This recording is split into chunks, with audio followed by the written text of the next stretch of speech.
ओशो का अगला प्रवचन। ਮਹਾਵੀਰ ਤੇ ਬੁੱਧ ਦੋਵੇਂ ਹੀ ਪਹਿਲੇ ਆਦਮੀ ਹਨ ਪ੍ਰਿਥਵੀ ਉੱਤੇ ਜਿਨ੍ਹਾਂ ਨੇ ਹਰੇਕ ਸਾਧਕ ਦੇ ਲਈ ਇਹ ਕਿਹਾ ਕਿ ਤਦ ਤੱਕ ਤੁਸੀਂ ਆਤਮਾ ਤੋਂ ਵਾਕਫ ਨਹੀਂ ਹੋ ਸਕੋਗੇ ਜਦ ਤੱਕ ਤੁਸੀਂ ਪਿਛਲੇ ਜਨਮ 'ਚ ਨਹੀਂ ਉਤਰਦੇ ਹੋ। ਤੇ ਉਹਨਾਂ ਨੇ ਹਰੇਕ ਸਾਧਕ ਨੂੰ ਪਿਛਲੇ ਜਨਮ 'ਚ ਲੈ ਜਾਣ ਦੀ ਫਿਕਰ ਕੀਤੀ। ਅੱਗੋਂ ਤੇ ਇੱਕ ਵਾਰ ਕੋਈ ਆਦਮੀ ਆਪਣੇ ਪਿਛਲੇ ਜਨਮਾਂ ਦੀਆਂ ਯਾਦਾਂ 'ਚ ਜਾਣ ਦੀ ਹਿੰਮਤ ਕਰ ਲਏ, ਉਹ ਦੂਸਰਾ ਆਦਮੀ ਹੋ ਜਾਏਗਾ, ਕਿਉਂਕਿ ਉਹਨੂੰ ਪਤਾ ਲੱਗੇਗਾ ਕਿ ਜਿਨ੍ਹਾਂ ਗੱਲਾਂ ਨੂੰ ਮੈਂ ਹਜ਼ਾਰਾਂ ਵਾਰ ਕਰ ਚੁੱਕਿਆ ਹਾਂ ਉਹਨਾਂ ਨੂੰ ਹੀ ਫੇਰ ਕਰ ਰਿਹਾ ਹਾਂ। ਕਿਹੋ ਜਿਹਾ ਪਾਗਲ ਹਾਂ। ਕਿੰਨੀ ਵਾਰ ਮੈਂ ਸੰਪਤੀ ਇਕੱਠੀ ਕੀਤੀ, ਕਿੰਨੀ ਵਾਰ ਮੈਂ ਕਰੋੜਾਂ ਦੇ ਅੰਬਾਰ ਲਾ ਦਿੱਤੇ, ਕਿੰਨੀ ਵਾਰ ਮੈਂ ਮਹਿਲ ਖੜੇ ਕੀਤੇ, ਕਿੰਨੀ ਵਾਰ ਇੱਜ਼ਤ, ਸ਼ਾਨ ਤੇ ਅਹੁਦਾ ਤੇ ਕਿੰਨੀ ਵਾਰ ਦਿੱਲੀ ਦੇ ਸਿੰਘਾਸਣਾਂ ਦੀ ਯਾਤਰਾ ਕਰ ਲਈ ਹੈ। ਕਿੰਨੀ ਵਾਰ, ਕਿੰਨੀ ਅਨੰਤ ਵਾਰ ਕੀਤੀ। ਫਿਰ ਮੈਂ ਉਹੀ ਕਰ ਰਿਹਾ ਤੇ ਹਰ ਵਾਰ ਉਹ ਯਾਤਰਾ ਅਸਫਲ ਹੋ ਗਈ ਹੈ। ਉਹ ਯਾਤਰਾ ਇਸ ਵਾਰ ਵੀ ਅਸਫਲ ਹੋ ਜਾਏਗੀ। ਉਸੇ ਛਿਣ ਉਹਦੀ ਸੰਪਤੀ ਦੀ ਦੌੜ ਬੰਦ ਹੋ ਜਾਏਗੀ। ਉਸੇ ਛਿਣ ਉਹਦਾ ਅਹੁਦਿਆਂ ਦਾ ਮੋਹ ਖਤਮ ਹੋ ਜਾਏਗਾ। ਉਹ ਬੰਦਾ ਜਾਣੇਗਾ ਕਿ ਮੈਂ ਹਜ਼ਾਰਾਂ ਸਾਲਾਂ 'ਚ ਕਿੰਨੀਆਂ ਇਸਤਰੀਆਂ ਭੋਗੀਆਂ। ਇਸਤਰੀ ਜਾਣੇਗੀ ਕਿ ਮੈਂ ਹਜ਼ਾਰਾਂ ਸਾਲਾਂ 'ਚ ਕਿੰਨੇ ਪੁਰਸ਼ ਭੋਗੇ ਤੇ ਨਾ ਕਿਸੇ ਪੁਰਸ਼ ਤੋਂ ਤ੍ਰਿਪਤੀ ਮਿਲੀ, ਨਾ ਕਿਸੇ ਇਸਤਰੀ ਤੋਂ ਤ੍ਰਿਪਤੀ ਮਿਲੀ। ਤੇ ਹੁਣ ਵੀ ਮੈਂ ਇਹੀ ਸੋਚ ਰਿਹਾ ਕਿ ਇਸ ਇਸਤਰੀ ਨੂੰ ਭੋਗਾਂ, ਉਸ ਇਸਤਰੀ ਨੂੰ ਭੋਗਾਂ, ਇਸ ਪੁਰਸ਼ ਨੂੰ ਭੋਗਾਂ, ਉਸ ਪੁਰਸ਼ ਨੂੰ ਭੋਗਾਂ। ਇਹ ਕਰੋੜਾਂ ਵਾਰ ਹੋ ਚੁੱਕਿਆ ਹੈ। ਇੱਕ ਵਾਰ ਚੇਤਾ ਆ ਜਾਏ ਇਸ ਦਾ ਤਾਂ ਫਿਰ ਇਹ ਦੁਬਾਰਾ ਨਹੀਂ ਹੋ ਸਕਦਾ, ਕਿਉਂਕਿ ਇੰਨੀ ਵਾਰ ਜਦ ਅਸੀਂ ਕਰ ਚੁੱਕੇ ਹੋਈਏ ਤੇ ਕੋਈ ਫਲ ਨਾ ਪਾਇਆ ਹੋਵੇ ਤਾਂ ਫਿਰ ਅੱਗੇ ਉਹਨੂੰ ਦੁਹਰਾਏ ਜਾਣ ਦਾ ਕੋਈ ਉਪਾਅ ਨਹੀਂ ਹੈ, ਕੋਈ ਅਰਥ ਨਹੀਂ ਹੈ। ਬੁੱਧ ਤੇ ਮਹਾਵੀਰ ਦੋਹਾਂ ਨੇ ਜਾਤ ਚੇਤੇ ਦੇ ਡੂੰਘੇ ਪ੍ਰਯੋਗ ਕੀਤੇ, ਯਾਦ ਦੇ, ਬੀਤੇ ਜਨਮਾਂ ਦੀ ਯਾਦ ਦੇ। ਤੇ ਜੋ ਸਾਧਕ ਇੱਕ ਵਾਰ ਉਸ ਯਾਦ ਵਿੱਚੋਂ ਲੰਘ ਗਿਆ ਉਹ ਆਦਮੀ ਦੂਸਰਾ ਹੋ ਗਿਆ, ਟਰਾਂਸਫਾਰਮ ਹੋ ਗਿਆ, ਬਦਲ ਗਿਆ। ਜਿਸ ਮਿੱਤਰ ਨੇ ਪੁੱਛਿਆ ਹੈ, ਮੈਂ ਉਹਨਾਂ ਨੂੰ ਜ਼ਰੂਰ ਕਹਾਂਗਾ ਕਿ ਜੇਕਰ ਉਹਨਾਂ ਦੀ ਇੱਛਾ ਹੋਵੇ ਤਾਂ ਉਹਨਾਂ ਨੂੰ ਪਿਛਲੀ ਯਾਦ ਵਿੱਚ ਲਿਜਾਇਆ ਜਾ ਸਕਦਾ ਹੈ, ਪਰ ਬਹੁਤ ਸੋਚ ਸਮਝ ਕੇ ਹੀ ਉਸ ਪ੍ਰਯੋਗ 'ਚ ਜਾਇਆ ਜਾ ਸਕਦਾ ਹੈ। ਇਸ ਜ਼ਿੰਦਗੀ ਦੀਆਂ ਚਿੰਤਾਵਾਂ ਹੀ ਕਾਫੀ ਹਨ, ਇਸ ਜ਼ਿੰਦਗੀ ਦੀਆਂ ਪਰੇਸ਼ਾਨੀਆਂ ਹੀ ਬਹੁਤ ਹਨ। ਇਸ ਜ਼ਿੰਦਗੀ ਨੂੰ ਭੁੱਲਣ ਦੇ ਲਈ ਆਦਮੀ ਸ਼ਰਾਬ ਪੀਂਦਾ ਹੈ, ਸਿਨੇਮਾ ਵੇਖਦਾ ਹੈ, ਤਾਸ਼ ਖੇਡਦਾ ਹੈ, ਜੂਆ ਖੇਡਦਾ ਹੈ। ਇਸ ਜ਼ਿੰਦਗੀ ਨੂੰ ਵੀ ਭੁੱਲਣ ਦੇ ਲਈ, ਦਿਨ ਭਰ ਨੂੰ ਭੁੱਲਣ ਦੇ ਲਈ ਰਾਤੀ ਸ਼ਰਾਬ ਪੀ ਲੈਂਦਾ ਹੈ। ਜੋ ਆਦਮੀ ਅੱਜ ਦੇ ਦਿਨ ਭਰ ਨੂੰ ਯਾਦ ਨਹੀਂ ਰੱਖ ਸਕਦਾ, ਇੰਨੀ ਹਿੰਮਤ ਨਹੀਂ ਹੈ ਕਿ ਜ਼ਿੰਦਗੀ ਨੂੰ ਫੇਸ ਕਰ ਲਵੇ, ਉਹ ਆਦਮੀ ਕਿਵੇਂ ਪਿਛਲੇ ਜਨਮਾਂ ਨੂੰ ਯਾਦ ਕਰਨ ਦੀ ਹਿੰਮਤ ਕਰ ਪਾਏਗਾ। ਇਹ ਜਾਣ ਕੇ ਤੁਹਾਨੂੰ ਹੈਰਾਨੀ ਹੋਏਗੀ ਕਿ ਸਾਰੇ ਧਰਮਾਂ ਨੇ ਸ਼ਰਾਬ ਦਾ ਵਿਰੋਧ ਕੀਤਾ ਹੈ ਤੇ ਇਹ ਸਧਾਰਨ, ਬਿਲਕੁਲ ਨਾ ਸਮਝਣ ਵਾਲੇ ਨੇਤਾ ਲੋਕ ਜੋ ਦੁਨੀਆ ਨੂੰ ਸਮਝਾਉਂਦੇ ਹਨ ਕਿ ਸ਼ਰਾਬ ਦਾ ਇਸ ਲਈ ਵਿਰੋਧ ਕੀਤਾ ਗਿਆ ਕਿ ਇਸ ਨਾਲ ਚਰਿੱਤਰ ਨਸ਼ਟ ਹੋ ਜਾਂਦਾ ਹੈ, ਕਿ ਉਸ ਨਾਲ ਘਰ ਦੀ ਸੰਪਤੀ ਨਸ਼ਟ ਹੋ ਜਾਂਦੀ ਹੈ, ਕਿ ਆਦਮੀ ਲੜਨ ਝਗੜਨ ਲੱਗਦਾ ਹੈ, ਇਹ ਸਭ ਬੇਵਕੂਫੀ ਦੀਆਂ ਗੱਲਾਂ ਹਨ। ਧਰਮਾਂ ਨੇ ਸ਼ਰਾਬ ਦਾ ਵਿਰੋਧ ਸਿਰਫ ਇਸ ਲਈ ਕੀਤਾ ਹੈ ਕਿ ਜੋ ਬੰਦਾ ਸ਼ਰਾਬ ਪੀਂਦਾ ਹੈ ਉਹ ਆਪਣੇ ਆਪ ਨੂੰ ਭੁਲਾਉਣ ਦਾ ਉਪਾਅ ਕਰ ਰਿਹਾ ਹੈ, ਤੇ ਜੋ ਆਦਮੀ ਆਪਣੇ ਆਪ ਨੂੰ ਭੁਲਾਉਣ ਦਾ ਉਪਾਅ ਕਰ ਰਿਹਾ ਹੈ ਉਹ ਆਪਣੀ ਆਤਮਾ ਨਾਲ ਕਦੇ ਵੀ ਵਾਕਫ ਨਹੀਂ ਹੋ ਸਕਦਾ, ਕਿਉਂਕਿ ਆਤਮਾ ਨਾਲ ਵਾਕਫ ਹੋਣ ਦੇ ਲਈ ਤਾਂ ਖੁਦ ਨੂੰ ਜਾਣਨ ਦਾ ਉਪਾਅ ਕਰਨਾ ਹੈ। ਇਸ ਲਈ ਸ਼ਰਾਬ ਤੇ ਸਮਾਧੀ ਦੋ ਵਿਰੋਧੀ ਚੀਜ਼ਾਂ ਬਣ ਗਈਆਂ। ਉਹਨਾਂ ਦਾ ਇਸ ਨਾਲ ਕੋਈ ਮਤਲਬ ਨਹੀਂ ਹੈ, ਕਿਉਂਕਿ ਸੱਚ ਤਾਂ ਇਹ ਹੈ ਤੇ ਇਹ ਗੱਲ ਬਹੁਤ ਸਮਝ ਲੈਣ ਜਿਹੀ ਹੈ। ਆਮ ਤੌਰ ਤੇ ਲੋਕ ਸਮਝਦੇ ਹਨ ਕਿ ਸ਼ਰਾਬੀ ਬੰਦਾ ਬੁਰਾ ਹੁੰਦਾ ਹੈ। ਮੈਂ ਸ਼ਰਾਬੀਆਂ ਨੂੰ ਵੀ ਜਾਣਦਾ ਹਾਂ ਤੇ ਉਹਨਾਂ ਨੂੰ ਵੀ ਜੋ ਸ਼ਰਾਬ ਨਹੀਂ ਪੀਂਦੇ ਹਨ। ਮੈਂ ਅੱਜ ਤੱਕ ਹਜ਼ਾਰਾਂ ਅਨੁਭਵਾਂ ਵਿੱਚ ਪਾਇਆ ਹੈ ਕਿ ਸ਼ਰਾਬ ਪੀਣ ਵਾਲੇ ਨਾ ਪੀਣ ਵਾਲੇ ਨਾਲੋਂ ਕਈ ਅਰਥਾਂ 'ਚ ਚੰਗਾ ਹੁੰਦਾ ਹੈ। ਮੈਂ ਸ਼ਰਾਬ ਪੀਣ ਵਾਲਿਆਂ 'ਚ ਜਿੰਨੀ ਦਇਆ ਤੇ ਕਰੁਣਾ ਦੇਖੀ, ਉਨੀ ਮੈਂ ਸ਼ਰਾਬ ਨਾ ਪੀਣ ਵਾਲਿਆਂ 'ਚ ਨਹੀਂ ਦੇਖੀ। ਮੈਂ ਸ਼ਰਾਬ ਪੀਣ ਵਾਲਿਆਂ 'ਚ ਜਿੰਨੀ ਨਿਮਰਤਾ ਦੇਖੀ, ਜਿੰਨੀ ਹਿਊਮਿਲਿਟੀ, ਉਨੀ ਮੈਂ ਸ਼ਰਾਬ ਨਾ ਪੀਣ ਵਾਲਿਆਂ 'ਚ ਨਹੀਂ ਦੇਖੀ। ਜਿੰਨੀ ਆਕੜ ਮੈਂ ਦੇਖੀ ਸ਼ਰਾਬ ਨਾ ਪੀਣ ਵਾਲੇ 'ਚ, ਉਨੀ ਆਕੜ ਸ਼ਰਾਬ ਪੀਣ ਵਾਲੇ 'ਚ ਦਿਖਾਈ ਨਹੀਂ ਪਈ। ਪਰ ਇਹਨਾਂ ਸਾਰੀਆਂ ਗੱਲਾਂ ਨਾਲ ਨਹੀਂ ਕੀਤਾ ਹੈ ਵਿਰੋਧ ਧਰਮ ਨੇ। ਤੇ ਇਹ ਜੋ ਸਧਾਰਨ ਨੇਤਾ ਲੋਕ ਸਮਝਾਉਂਦੇ ਫਿਰਦੇ ਹਨ ਕਿ ਇਸ ਲਈ ਵਿਰੋਧ ਕੀਤਾ ਹੈ, ਇਸ ਲਈ ਵਿਰੋਧ ਨਹੀਂ ਕੀਤਾ ਹੈ। ਵਿਰੋਧ ਕੀਤਾ ਹੈ ਇਸ ਲਈ ਕਿ ਜੋ ਬੰਦਾ ਆਪਣੇ ਆਪ ਨੂੰ ਭੁੱਲਣ ਦਾ ਉਪਾਅ ਕਰਦਾ ਹੈ, ਉਹ ਬੰਦਾ ਆਪਣੀ ਹਿੰਮਤ ਨੂੰ ਛੱਡ ਰਿਹਾ ਹੈ ਯਾਦ ਕਰਨ ਦੀ। ਰਿਮੈਂਬਰਿੰਗ ਦੀ, ਚੇਤੇ ਦੀ। ਤੇ ਜੋ ਬੰਦਾ ਇਸੇ ਜਨਮ ਨੂੰ ਭੁੱਲਣ ਦੀ ਫਿਕਰ 'ਚ ਲੱਗਿਆ ਹੈ ਉਹ ਪਿਛਲੇ ਜਨਮਾਂ ਨੂੰ ਯਾਦ ਕਿਵੇਂ ਕਰ ਸਕੇਗਾ? ਤੇ ਜੋ ਪਿਛਲੇ ਜਨਮਾਂ ਨੂੰ ਯਾਦ ਨਹੀਂ ਕਰ ਸਕਦਾ ਉਹ ਇਸ ਜਨਮ ਨੂੰ ਬਦਲੇਗਾ ਕਿਵੇਂ? ਫਿਰ ਇੱਕ ਅੰਨਾ ਰਿਪੀਟੇਸ਼ਨ ਚੱਲਦਾ ਰਹੇਗਾ। ਜੋ ਅਸੀਂ ਬਾਰ-ਬਾਰ ਕੀਤਾ ਹੈ ਉਹੀ ਅਸੀਂ ਬਾਰ-ਬਾਰ ਕਰਦੇ ਚਲੇ ਜਾਵਾਂਗੇ। ਅੰਤਹੀਨ ਹੈ ਇਹ ਪ੍ਰਕਿਰਿਆ। ਤੇ ਜਦ ਤੱਕ ਸਾਨੂੰ ਯਾਦ ਨਹੀਂ ਹੋਏਗਾ ਅਸੀਂ ਬਾਰ-ਬਾਰ ਜਨਮਾਂਗੇ ਤੇ ਉਹਨਾਂ ਹੀ ਬੇਵਕੂਫੀਆਂ ਨੂੰ ਬਾਰ-ਬਾਰ ਕਰਾਂਗੇ ਜਿਨ੍ਹਾਂ ਨੂੰ ਅਸੀਂ ਬਾਰ-ਬਾਰ ਕੀਤਾ ਹੈ। ਤੇ ਇਹਦਾ ਕੋਈ ਅੰਤ ਨਹੀਂ ਹੈ। ਇਸ ਬੋਰਡਮ ਦਾ, ਇਸ ਲੜੀ ਦਾ ਕੋਈ ਅੰਤ ਨਹੀਂ ਹੈ, ਕਿਉਂਕਿ ਬਾਰ-ਬਾਰ ਅਸੀਂ ਫਿਰ ਮਰ ਜਾਵਾਂਗੇ, ਫਿਰ ਭੁੱਲ ਜਾਵਾਂਗੇ, ਫਿਰ ਉਹੀ ਸ਼ੁਰੂ ਹੋ ਜਾਏਗਾ। ਇੱਕ ਸਰਕਲ ਦੇ ਵਾਂਗ, ਕੋਲੂ ਦੇ ਬੈਲ ਦੀ ਤਰ੍ਹਾਂ ਅਸੀਂ ਘੁੰਮਦੇ ਰਹਾਂਗੇ। ਜਿਨ੍ਹਾਂ ਲੋਕਾਂ ਨੇ ਇਸ ਜ਼ਿੰਦਗੀ ਨੂੰ ਸੰਸਾਰ ਕਿਹਾ ਹੈ, ਸੰਸਾਰ ਦਾ ਤੁਸੀਂ ਮਤਲਬ ਸਮਝਦੇ ਹੋ? ਸੰਸਾਰ ਦਾ ਮਤਲਬ ਹੈ ਵੀਲ, ਇੱਕ ਘੁੰਮਦਾ ਹੋਇਆ ਚੌਕ ਜਿਸ 'ਚ ਸਪੋਕ ਜੋ ਹਨ, ਆਰੇ ਜੋ ਹਨ, ਉਹ ਫਿਰ ਉੱਪਰ ਚਲੇ ਜਾਂਦੇ ਹਨ, ਫਿਰ ਹੇਠਾਂ ਆ ਜਾਂਦੇ ਹਨ, ਫਿਰ ਉੱਪਰ ਚਲੇ ਜਾਂਦੇ ਹਨ, ਫਿਰ ਹੇਠਾਂ ਆ ਜਾਂਦੇ ਹਨ। ਉਹ ਜੋ ਹਿੰਦੁਸਤਾਨ ਦੇ ਕੌਮੀ ਝੰਡੇ ਉੱਤੇ ਵੀਲ ਬਣਿਆ ਹੋਇਆ ਹੈ ਉਹ ਪਤਾ ਨਹੀਂ ਹਿੰਦੁਸਤਾਨ ਦੇ ਸੋਚਣ ਸਮਝਣ ਵਾਲਿਆਂ ਨੇ ਕਿਸ ਵਜ੍ਹਾ ਨਾਲ ਉੱਥੇ ਰੱਖ ਦਿੱਤਾ। ਸ਼ਾਇਦ ਉਹਨਾਂ ਨੂੰ ਪਤਾ ਨਹੀਂ ਹੈ, ਉਹ ਪਤਾ ਨਹੀਂ ਕੀ ਸੋਚਦੇ ਹੋਣਗੇ। ਅਸ਼ੋਕ ਨੇ ਉਸ ਚੱਕਰ ਨੂੰ ਇਸ ਲਈ ਖੁਦਵਾਇਆ ਸੀ ਆਪਣੇ ਸਤੂਪਾਂ ਉੱਪਰ ਤਾਂ ਜੋ ਬੰਦੇ ਨੂੰ ਇਹ ਪਤਾ ਰਹੇ ਕਿ ਜ਼ਿੰਦਗੀ ਇੱਕ ਘੁੰਮਦਾ ਹੋਇਆ ਚਾਕ ਹੈ, ਕੋਲੂ ਦਾ ਬੈਲ ਹੈ। ਉਸ 'ਚ ਹਰ ਚੀਜ਼ ਘੁੰਮ ਕੇ ਫਿਰ ਉੱਥੇ ਹੀ ਆ ਜਾਂਦੀ ਹੈ, ਫਿਰ ਘੁੰਮਣੀ ਸ਼ੁਰੂ ਹੋ ਜਾਂਦੀ ਹੈ। ਉਹ ਜੋ ਵੀਲ ਹੈ ਸੰਸਾਰ ਦਾ ਪ੍ਰਤੀਕ ਹੈ। ਉਹ ਵੀਲ ਕਿਸੇ ਵਿਜੇ ਯਾਤਰਾ ਦਾ ਪ੍ਰਤੀਕ ਨਹੀਂ ਹੈ। ਉਹ ਜ਼ਿੰਦਗੀ ਦੇ ਰੋਜ਼-ਰੋਜ਼ ਹਾਰ ਜਾਣ ਦਾ ਪ੍ਰਤੀਕ ਹੈ। ਉਹ ਇਸ ਗੱਲ ਦਾ ਪ੍ਰਤੀਕ ਹੈ ਕਿ ਜ਼ਿੰਦਗੀ ਜੋ ਹੈ ਉਹ ਇੱਕ ਰੈਪੀਟੇਟਿਵ ਬੋਰਡਮ ਹੈ। ਉਹ ਬਾਰ-ਬਾਰ ਆਉਣ ਜਾਣ ਵਾਲਾ ਚਾਕ ਹੈ, ਪਰ ਹਰ ਵਾਰ ਅਸੀਂ ਭੁੱਲ ਜਾਂਦੇ ਹਾਂ, ਇਸ ਲਈ ਦੁਬਾਰਾ ਫਿਰ ਬੜੇ ਰਸਲੀਨ ਹੋ ਕੇ ਦੁਹਰਾਉਣ ਲੱਗਦੇ ਹਾਂ। ਇੱਕ ਯੁਵਕ ਇੱਕ ਯੁਵਤੀ ਦੇ ਵੱਲ ਵੱਧ ਰਿਹਾ ਹੈ ਪ੍ਰੇਮ ਕਰਨ ਨੂੰ। ਉਹਨੂੰ ਪਤਾ ਨਹੀਂ ਕਿ ਉਹ ਕਿੰਨੀ ਵਾਰ ਵੱਧ ਚੁੱਕਿਆ ਹੈ, ਕਿੰਨੀਆਂ ਯੁਵਤੀਆਂ ਦੇ ਪਿੱਛੇ ਦੌੜ ਚੁੱਕਿਆ ਹੈ, ਪਰ ਹੁਣ ਉਹ ਫੇਰ ਵੱਧ ਰਿਹਾ ਹੈ ਤੇ ਸੋਚਦਾ ਹੈ ਕਿ ਜ਼ਿੰਦਗੀ 'ਚ ਪਹਿਲੀ ਵਾਰ ਇਹ ਘਟਨਾ ਵਾਪਰ ਰਹੀ ਹੈ। ਇਹ ਘਟਨਾ ਅਨੋਖੀ ਹੈ।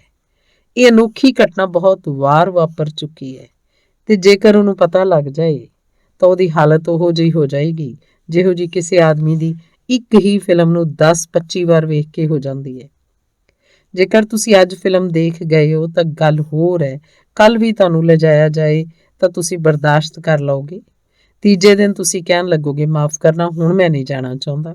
ਪਰ ਤੁਹਾਨੂੰ ਮਜਬੂਰ ਕੀਤਾ ਜਾਏ ਕਿ ਪੁਲਿਸ ਵਾਲੇ ਪਿੱਛੇ ਲੱਗੇ ਹਨ, ਇਹ ਤੁਹਾਨੂੰ ਲੈ ਹੀ ਜਾਣਗੇ ਤੇ 15 ਦਿਨ ਉਹੀ ਫਿਲਮ, ਤਾਂ 16ਵੇਂ ਦਿਨ ਤੁਸੀਂ ਗਰਦਨ ਦਬਾ ਕੇ ਮਰਨ ਦੀ ਕੋਸ਼ਿਸ਼ ਕਰੋਗੇ ਕਿ ਹੁਣ ਇਸ ਫਿਲਮ ਨੂੰ ਮੈਂ ਨਹੀਂ ਵੇਖਣਾ ਚਾਹੁੰਦਾ, ਹੱਦ ਹੋ ਗਈ। 15 ਦਿਨ ਦੇਖ ਚੁੱਕਿਆ, ਹੁਣ ਕਦ ਤੱਕ ਦੇਖਦਾ ਰਹਾਂਗਾ? ਪਰ ਉਹ ਪੁਲਿਸ ਵਾਲੇ ਪਿੱਛੇ ਲੱਗੇ ਹਨ ਕਿ ਨਹੀਂ, ਇਹ ਤਾਂ ਦੇਖਣੀ ਹੀ ਪਏਗੀ। ਪਰ ਜੇਕਰ ਰੋਜ਼ ਫਿਲਮ ਦੇਖਣ ਤੋਂ ਬਾਅਦ ਅਫੀਮ ਖਵਾ ਦਿੱਤੀ ਜਾਏ ਤੇ ਭੁੱਲ ਜਾਓ ਤੁਸੀਂ ਕਿ ਫਿਲਮ ਦੇਖੀ ਸੀ, ਤਾਂ ਦੂਜੇ ਦਿਨ ਫਿਰ ਤੁਸੀਂ ਟਿਕਟ ਲੈ ਕੇ ਉਸੇ ਫਿਲਮ 'ਚ ਮੌਜੂਦ ਹੋ ਸਕਦੇ ਹੋ ਤੇ ਬੜੇ ਮਜ਼ੇ ਨਾਲ ਫਿਲਮ ਦੇਖ ਸਕਦੇ ਹੋ। ਬੰਦਾ ਹਰ ਵਾਰ ਜਦ ਸਰੀਰ ਨੂੰ ਬਦਲਦਾ ਹੈ ਤਦ ਉਸ ਸਰੀਰ 'ਚ ਸੰਜੋਈਆਂ ਹੋਈਆਂ ਯਾਦਾਂ ਦਾ ਦੁਆਰ ਕਲੋਜ਼ ਹੋ ਜਾਂਦਾ ਹੈ, ਬੰਦ ਹੋ ਜਾਂਦਾ ਹੈ। ਫਿਰ ਨਵਾਂ ਖੇਡ ਸ਼ੁਰੂ ਹੋ ਜਾਂਦਾ ਹੈ, ਫਿਰ ਉਹੀ ਖੇਡ, ਫਿਰ ਉਹੀ ਗੱਲ, ਫਿਰ ਸਭ ਉਹੀ ਜੋ ਬਹੁਤ ਵਾਰ ਹੋ ਚੁੱਕਾ ਹੈ। ਜਾਤ ਚੇਤੇ ਨਾਲ ਇਹ ਚੇਤਾ ਆਉਂਦਾ ਹੈ ਕਿ ਇਹ ਤਾਂ ਬਹੁਤ ਵਾਰ ਹੋ ਚੁੱਕਿਆ ਹੈ, ਇਹ ਕਹਾਣੀ ਤਾਂ ਬਹੁਤ ਵਾਰ ਵੇਖੀ ਜਾ ਚੁੱਕੀ ਹੈ, ਇਹ ਗੀਤ ਤਾਂ ਬਹੁਤ ਵਾਰ ਗਾਏ ਜਾ ਚੁੱਕੇ ਹਨ, ਇਹ ਤਾਂ ਬਰਦਾਸ਼ਤ ਤੋਂ ਬਾਹਰ ਹੋ ਗਈ ਹੈ ਗੱਲ। ਯਾਦ ਚੇਤੇ ਤੋਂ ਪੈਦਾ ਹੁੰਦੀ ਹੈ ਉਪਰਾਮਤਾ, ਯਾਦ ਚੇਤੇ ਤੋਂ ਪੈਦਾ ਹੁੰਦਾ ਹੈ ਵੈਰਾਗ। ਹੋਰ ਕਿਸੇ ਤਰ੍ਹਾਂ ਵੈਰਾਗ ਪੈਦਾ ਨਹੀਂ ਹੁੰਦਾ।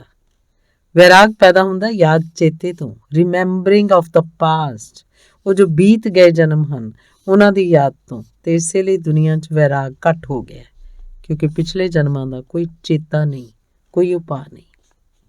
ਜਿਸ ਮਿੱਤਰ ਨੇ ਪੁੱਛਿਆ ਉਹਨਾਂ ਨੂੰ ਮੈਂ ਕਹਾਂਗਾ ਕਿ ਮੇਰੀ ਤਿਆਰੀ ਪੂਰੀ ਹੈ।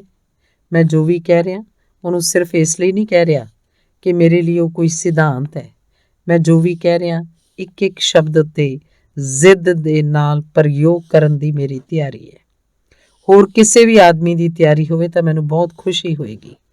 ਕੱਲ ਮੈਂ ਸੱਦਾ ਦਿੱਤਾ ਸੀ ਕਿ ਜੋ ਲੋਕ ਸੰਕਲਪ ਕਰਨ ਦੀ ਹਿੰਮਤ ਰੱਖਦੇ ਹਨ, 2-4 ਮਿੱਤਰਾਂ ਦੇ ਪੱਤਰ ਆਏ ਤੇ ਮੈਨੂੰ ਬੜੀ ਖੁਸ਼ੀ ਹੋਈ। ਉਹਨਾਂ ਨੇ ਖਬਰ ਦਿੱਤੀ ਹੈ ਕਿ ਅਸੀਂ ਬਹੁਤ ਚਾਹਵਾਨ ਹਾਂ, ਅਸੀਂ ਉਡੀਕ ਵਿੱਚ ਸੀ ਕਿ ਕੋਈ ਸਾਨੂੰ ਸੱਦੇ ਤੇ ਤੁਸੀਂ ਆਵਾਜ਼ ਦਿੱਤੀ ਤਾਂ ਅਸੀਂ ਰਾਜ਼ੀ ਹਾਂ। ਉਹ ਰਾਜ਼ੀ ਹਨ ਤਾਂ ਮੈਨੂੰ ਬਹੁਤ ਖੁਸ਼ੀ ਹੈ ਤੇ ਮੇਰਾ ਦੁਆਰ ਉਹਨਾਂ ਲਈ ਖੁੱਲ੍ਹਾ ਹੈ। ਮੈਂ ਉਹਨਾਂ ਨੂੰ ਜਿੰਨੀ ਦੂਰ ਲੈ ਜਾਣਾ ਚਾਹਾਂ, ਉਹ ਜਿੰਨੀ ਦੂਰ ਚੱਲਣਾ ਚਾਹੁਣ, ਉਨੀ ਦੇਰ ਉਹਨਾਂ ਨੂੰ ਲਿਜਾਇਆ ਜਾ ਸਕਦਾ ਹੈ। ਇਸ ਵਾਰ ਲੋੜ ਪੈ ਗਈ ਹੈ ਦੁਨੀਆ ਨੂੰ ਕਿ ਘੱਟੋ ਘੱਟ ਥੋੜ੍ਹੇ ਜਿਹੇ ਲੋਕ ਪ੍ਰਬੁੱਧ ਹੋ ਸਕਣ। ਜੇਕਰ ਥੋੜ੍ਹੇ ਜਿਹੇ ਲੋਕ ਵੀ ਪ੍ਰਬੁੱਧ ਹੋ ਸਕਣ ਤਾਂ ਅਸੀਂ ਮਨੁੱਖ ਜਾਤੀ ਦੇ ਸਾਰੇ ਹਨੇਰੇ ਨੂੰ ਤੋੜ ਸਕਦੇ ਹਾਂ। ਹਿੰਦੁਸਤਾਨ 'ਚ 2 ਪ੍ਰਯੋਗ ਚੱਲਦੇ ਸਨ ਪਿਛਲੇ 50 ਸਾਲਾਂ 'ਚ। ਸ਼ਾਇਦ ਤੁਹਾਨੂੰ ਖਿਆਲ ਵੀ ਨਹੀਂ ਹੋਏਗਾ ਕਿ ਹਿੰਦੁਸਤਾਨ 'ਚ 2 ਇੱਕ ਦੂਜੇ ਤੋਂ ਉਲਟ ਢੰਗ ਦੇ ਪ੍ਰਯੋਗ 50 ਸਾਲਾਂ 'ਚ ਚੱਲੇ। ਇੱਕ ਪ੍ਰਯੋਗ ਗਾਂਧੀ ਨੇ ਕੀਤਾ, ਇੱਕ ਪ੍ਰਯੋਗ ਸ਼੍ਰੀ ਅਰਵਿੰਦ ਕਰਦੇ ਸਨ। ਗਾਂਧੀ ਨੇ ਇੱਕ ਪ੍ਰਯੋਗ ਕੀਤਾ ਇੱਕ ਮਨੁੱਖ ਦੇ ਚਰਿੱਤਰ ਨੂੰ ਉੱਪਰ ਚੁੱਕਣ ਦਾ। ਉਸ 'ਚ ਗਾਂਧੀ ਸਫਲ ਹੁੰਦੇ ਹੋਏ ਨਜ਼ਰ ਆਏ, ਪਰ ਬਿਲਕੁਲ ਅਸਫਲ ਹੋ ਗਏ। ਤੇ ਗਾਂਧੀ ਦੇ ਪਿੱਛੇ ਜਿਨ੍ਹਾਂ ਲੋਕਾਂ ਨੂੰ ਗਾਂਧੀ ਨੇ ਸੋਚਿਆ ਸੀ ਕਿ ਇਹਨਾਂ ਦਾ ਚਰਿੱਤਰ ਮੈਂ ਉੱਚਾ ਚੁੱਕ ਲਿਆ, ਉਹ ਬਿਲਕੁਲ ਮਿੱਟੀ ਦੇ ਪੁਤਲੇ ਸਾਬਤ ਹੋਏ। ਜ਼ਰਾ ਕੁ ਪਾਣੀ ਡਿੱਗਿਆ ਤੇ ਸਾਰਾ ਰੰਗ ਰੋਗਨ ਵਹਿ ਗਿਆ। 20 ਸਾਲਾਂ 'ਚ ਉਹਨਾਂ ਦਾ ਰੰਗ ਰੋਗਨ ਵਹਿ ਗਿਆ, ਉਹ ਅਸੀਂ ਸਾਰੇ ਵੇਖ ਰਹੇ ਹਾਂ। ਦਿੱਲੀ 'ਚ ਉਹਨਾਂ ਦੇ ਨੰਗੇ ਸਰੀਰ ਖੜੇ ਹਨ, ਉਹਨਾਂ ਦਾ ਸਾਰਾ ਰੰਗ ਰੋਗਨ ਵਹਿ ਗਿਆ। ਕਿਤੇ ਕੋਈ ਰੰਗ ਰੋਗਨ ਨਹੀਂ ਰਿਹਾ ਹੁਣ। ਉਹ ਜੋ ਗਾਂਧੀ ਨੇ ਬਣਾ ਸੁਆਰ ਕੇ ਤਿਆਰ ਕੀਤਾ ਸੀ, ਉਹ ਸਾਰਾ ਵਰਖਾ 'ਚ ਵਹਿ ਗਿਆ। ਜਦ ਤੱਕ ਅਹੁਦੇ ਦੀ ਵਰਖਾ ਨਹੀਂ ਹੋਈ ਸੀ, ਤਦ ਤੱਕ ਉਹਨਾਂ ਦੀਆਂ ਸ਼ਕਲਾਂ ਬਹੁਤ ਸ਼ਾਨਦਾਰ ਜਾਪਦੀਆਂ ਸਨ। ਉਹਨਾਂ ਦੇ ਖਾਦੀ ਦੇ ਕੱਪੜੇ ਬਹੁਤ ਧੋਤੇ ਹੋਏ ਦਿਖਾਈ ਪੈਂਦੇ ਸਨ ਤੇ ਉਹਨਾਂ ਦੀਆਂ ਟੋਪੀਆਂ ਅਜਿਹੀਆਂ ਲੱਗਦੀਆਂ ਸਨ ਕਿ ਮੁਲਕ ਨੂੰ ਉੱਪਰ ਚੁੱਕ ਲੈਣਗੀਆਂ। ਪਰ ਅੱਜ ਉਹੀ ਟੋਪੀਆਂ ਇਸ ਯੋਗ ਹੋ ਗਈਆਂ ਹਨ ਕਿ ਪਿੰਡ ਪਿੰਡ ਵਿੱਚ ਉਹਨਾਂ ਦੀ ਹੋਲੀ ਜਲਾਈ ਜਾਵੇ, ਕਿਉਂਕਿ ਉਹ ਬੁਰਜੂਆ, ਕਿਉਂਕਿ ਉਹ ਮੁਲਕ ਦੇ ਭ੍ਰਿਸ਼ਟਾਚਾਰ ਦਾ ਪ੍ਰਤੀਕ ਬਣ ਗਈਆਂ ਹਨ। ਗਾਂਧੀ ਨੇ ਇੱਕ ਪ੍ਰਯੋਗ ਕੀਤਾ ਸੀ ਜਿਸ 'ਚ ਜਾਪਿਆ ਕਿ ਉਹ ਸਫਲ ਹੋ ਰਹੇ ਹਨ, ਪਰ ਬਿਲਕੁਲ ਅਸਫਲ ਹੋ ਗਏ। ਗਾਂਧੀ ਜਿਹਾ ਪ੍ਰਯੋਗ ਬਹੁਤ ਵਾਰ ਕੀਤਾ ਗਿਆ ਤੇ ਹਰ ਇੱਕ ਵਾਰ ਅਸਫਲ ਹੋਇਆ। ਸ਼੍ਰੀ ਅਰਵਿੰਦ ਇੱਕ ਪ੍ਰਯੋਗ ਕਰਦੇ ਸਨ ਜਿਸ 'ਚ ਉਹ ਸਫਲ ਹੁੰਦੇ ਹੋਏ ਨਹੀਂ ਮਾਲੂਮ ਪਏ, ਨਹੀਂ ਸਫਲ ਹੋ ਸਕੇ, ਪਰ ਉਹਨਾਂ ਦੀ ਦਿਸ਼ਾ ਬਿਲਕੁਲ ਠੀਕ ਸੀ।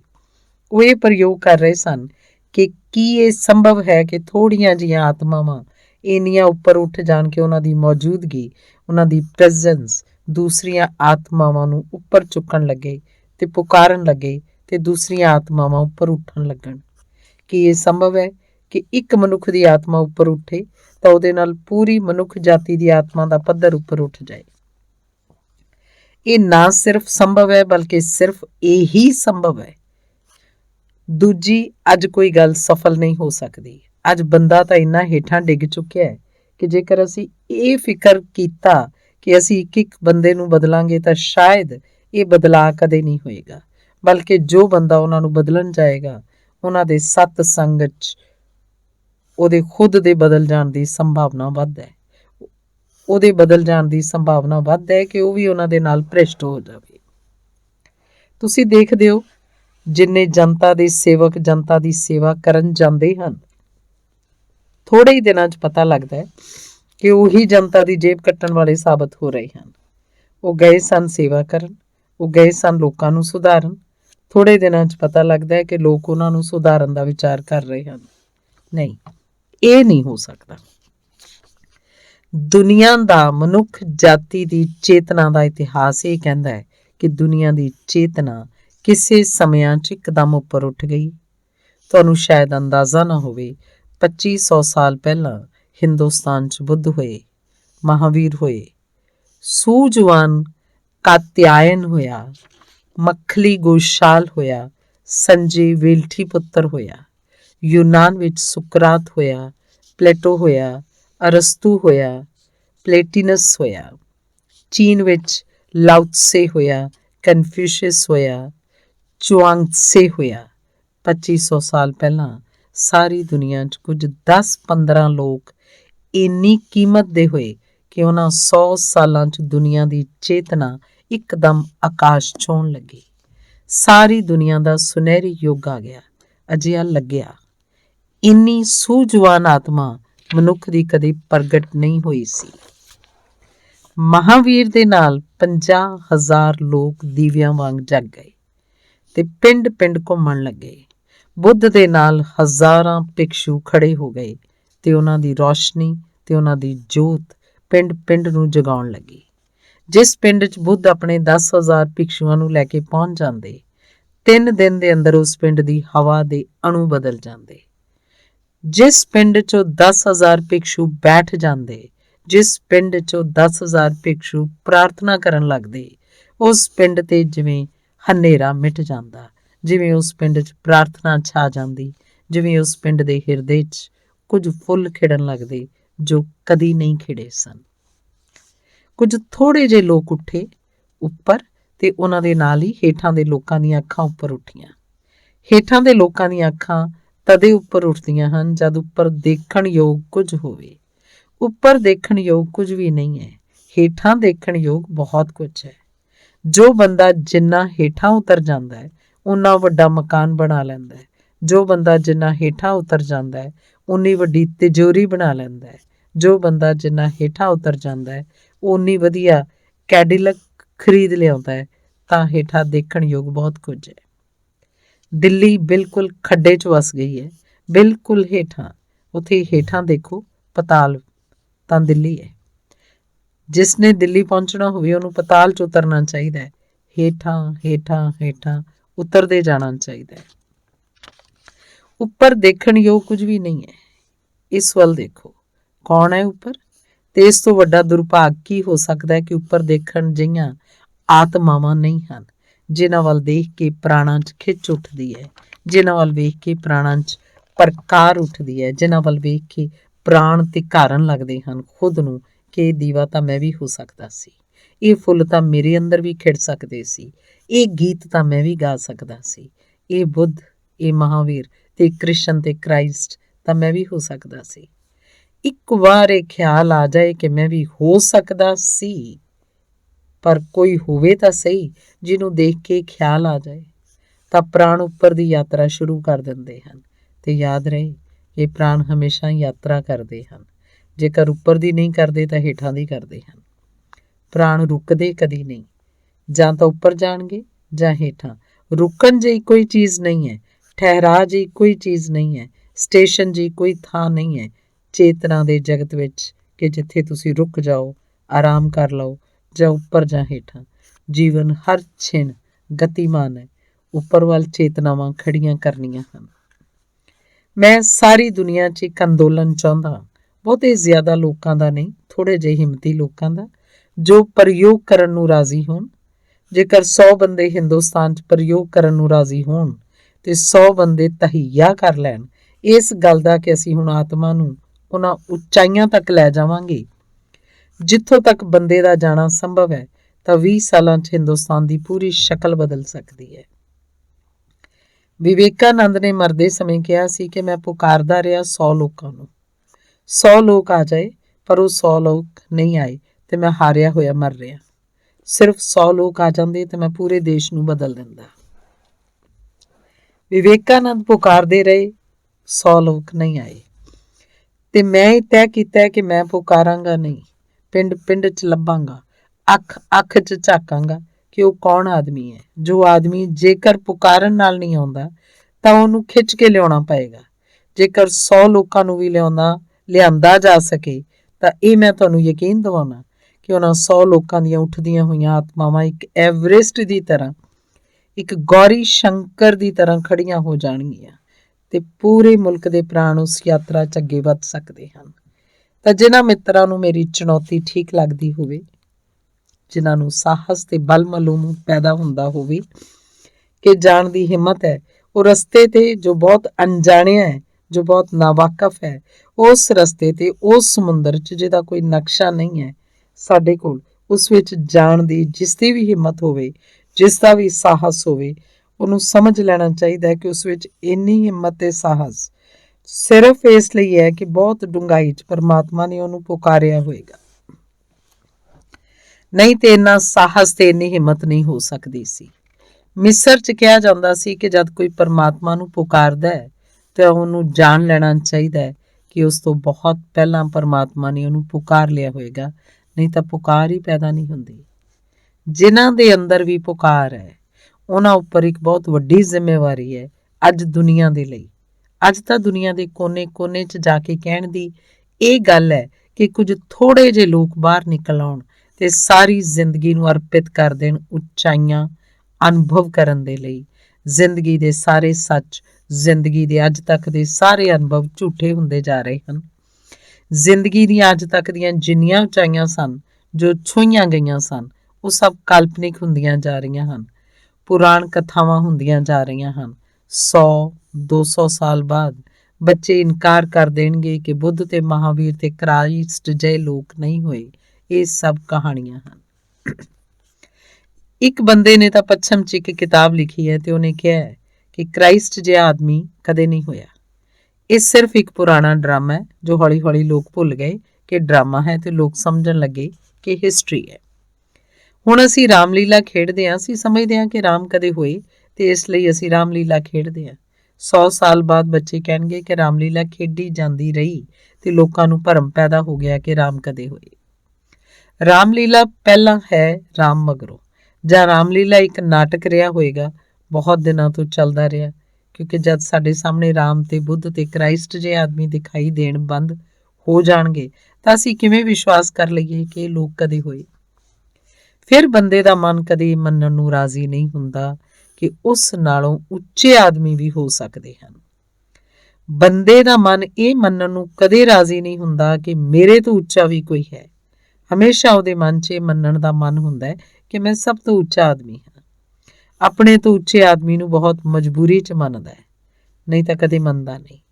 1000 ਯਤਨ ਕਰਦਾ ਹੈ ਲੱਭਣ ਦੇ ਕਿ ਕੋਈ ਗਲਤੀ ਮਿਲ ਜਾਏ, ਕੋਈ ਖਾਮੀ ਮਿਲ ਜਾਏ ਤਾਂ ਦੱਸਦੇ ਹਾਂ ਕਿ ਇਹ ਆਦਮੀ ਵੀ ਨੀਵਾਂ ਹੈ। ਤ੍ਰਿਪਤ ਹੋ ਜਾਵਾਂ ਕਿ ਨਹੀਂ, ਇਹ ਗੱਲ ਗਲਤ ਸੀ। ਕੁਝ ਪਤਾ ਲੱਗ ਜਾਏ ਤਾਂ ਛੇਤੀ ਐਲਾਨ ਕਰਦੇ ਹਾਂ ਕਿ ਪੁਰਾਣੀ ਮੂਰਤੀ ਖੰਡਿਤ ਹੋ ਗਈ। ਉਹ ਪੁਰਾਣੀ ਮੂਰਤੀ ਹੁਣ ਮੇਰੇ ਮਨ 'ਚ ਨਹੀਂ ਰਹੀ, ਉਹ ਖੰਡਿਤ ਹੋ ਗਈ, ਕਿਉਂਕਿ ਉਹ ਆਦਮੀ, ਇਸ ਆਦਮੀ 'ਚ ਗਲਤੀ ਮਿਲ ਗਈ। ਖੋਜ ਇਸੇ ਦੀ ਚੱਲਦੀ ਹੈ ਕਿ ਕੋਈ ਗਲਤੀ ਮਿਲ ਜਾਏ, ਨਹੀਂ ਮਿਲੇ ਤਾਂ ਈਜ਼ਾਦ ਕਰ ਲਵੇ, ਤਾਂ ਜੋ ਤੁਸੀਂ ਬੇਫਿਕਰ ਹੋ ਜਾਓ ਆਪਣੀ ਮੂਰਖਤਾ ਵਿੱਚ ਤੇ ਤੁਹਾਨੂੰ ਲੱਗੇ ਕਿ ਮੈਂ ਬਿਲਕੁਲ ਠੀਕ ਹਾਂ। ਬੰਦਾ ਹੌਲੀ ਹੌਲੀ ਸਭ ਨੂੰ ਇਨਕਾਰ ਕਰ ਦੇਗਾ, ਕਿਉਂਕਿ ਉਹਨਾਂ ਦੇ ਪ੍ਰਤੀਕ, ਉਹਨਾਂ ਦੇ ਨਿਸ਼ਾਨ ਕਿਤੇ ਵੀ ਦਿਖਾਈ ਨਹੀਂ ਦਿੰਦੇ। ਪੱਥਰ ਦੀਆਂ ਮੂਰਤੀਆਂ ਕਦ ਤੱਕ ਦੱਸਣਗੀਆਂ ਕਿ ਬੁੱਧ ਹੋਏ ਸਨ ਤੇ ਮਹਾਵੀਰ ਹੋਏ ਸਨ, ਤੇ ਕਾਗਜ਼ ਉੱਪਰ ਲਿਖੇ ਸ਼ਬਦ ਕਦ ਤੱਕ ਸਮਝਾਉਣਗੇ ਕਿ ਕ੍ਰਾਈਸਟ ਹੋਏ ਸਨ, ਤੇ ਕਦ ਤੱਕ ਤੁਹਾਡੀ ਗੀਤਾ ਦੱਸ ਪਾਏਗੀ ਕਿ ਕ੍ਰਿਸ਼ਨ ਸਨ। ਨਹੀਂ, ਜ਼ਿਆਦਾ ਦਿਨ ਇਹ ਨਹੀਂ ਚੱਲੇਗਾ। ਸਾਨੂੰ ਆਦਮੀ ਚਾਹੀਦੇ ਹਨ ਜੀਸਸ ਵਰਗੇ, ਕ੍ਰਿਸ਼ਨ ਵਰਗੇ, ਬੁੱਧ ਵਰਗੇ, ਮਹਾਵੀਰ ਵਰਗੇ। ਜੇਕਰ ਅਸੀਂ ਉਸ ਤਰ੍ਹਾਂ ਦੇ ਆਦਮੀ ਆਉਣ ਵਾਲੇ 50 ਸਾਲਾਂ 'ਚ ਪੈਦਾ ਨਹੀਂ ਕਰਦੇ ਹਾਂ ਤਾਂ ਮਨੁੱਖ ਜਾਤੀ ਇੱਕ ਬੇਹੱਦ ਹਨੇਰ ਭਰੇ ਯੁੱਗ 'ਚ ਦਾਖਲ ਹੋਣ ਵਾਲੀ ਹੈ। ਉਹਦਾ ਕੋਈ ਭਵਿੱਖ ਨਹੀਂ ਹੈ। ਜਿਨ੍ਹਾਂ ਲੋਕਾਂ ਨੂੰ ਵੀ ਲੱਗਦਾ ਹੋਵੇ ਕਿ ਜੀਵਨ ਦੇ ਲਈ ਉਹ ਕੁਝ ਕਰ ਸਕਦੇ ਹਨ, ਉਹਨਾਂ ਲਈ ਇੱਕ ਵੱਡੀ ਵੰਗਾਰ ਹੈ। ਤੇ ਮੈਂ ਤਾਂ ਪਿੰਡ ਪਿੰਡੇ ਚੁਣੌਤੀ ਦਿੰਦਾ ਹੋਇਆ ਘੁੰਮਾਂਗਾ, ਤੇ ਜਿੱਥੇ ਵੀ ਮੈਨੂੰ ਕੋਈ ਅੱਖਾਂ ਮਿਲ ਜਾਣਗੀਆਂ ਕਿ ਲੱਗੇਗਾ ਕਿ ਇਹ ਦੀਵਾ ਬਣ ਸਕਦੀਆਂ ਹਨ, ਇਹਨਾਂ ਵਿੱਚ ਜੋਤ ਜਗ ਸਕਦੀ ਹੈ, ਤਾਂ ਮੈਂ ਆਪਣੀ ਪੂਰੀ ਮਿਹਨਤ ਕਰਨ ਨੂੰ ਤਿਆਰ ਹਾਂ। ਮੇਰੇ ਵੱਲੋਂ ਪੂਰੀ ਤਿਆਰੀ ਹੈ। ਦੇਖਣਾ ਹੈ ਕਿ ਮਰਦੇ ਸਮੇਂ ਵੀ ਮੈਂ ਕਿਤੇ ਇਹ ਨਾ ਕਹਾਂ ਕਿ 100 ਬੰਦਿਆਂ ਨੂੰ ਲੱਭਦਾ ਸੀ, ਉਹ ਮੈਨੂੰ ਨਹੀਂ ਮਿਲੇ। ਮੇਰੀਆਂ ਗੱਲਾਂ ਨੂੰ ਇੰਨੇ ਪ੍ਰੇਮ ਤੇ ਸ਼ਾਂਤੀ ਨਾਲ ਸੁਣਿਆ, ਉਹਦੇ ਲਈ ਬਹੁਤ ਧੰਨਵਾਦੀ ਹਾਂ। ਤੇ ਅੰਤ ਵਿੱਚ ਸਭ ਦੇ ਅੰਦਰ ਬੈਠੇ ਪਰਮਾਤਮਾ ਨੂੰ ਪ੍ਰਣਾਮ ਕਰਦਾ ਹਾਂ। ਮੇਰਾ ਪ੍ਰਣਾਮ ਸਵੀਕਾਰ ਕਰੋ। ਧੰਨਵਾਦ।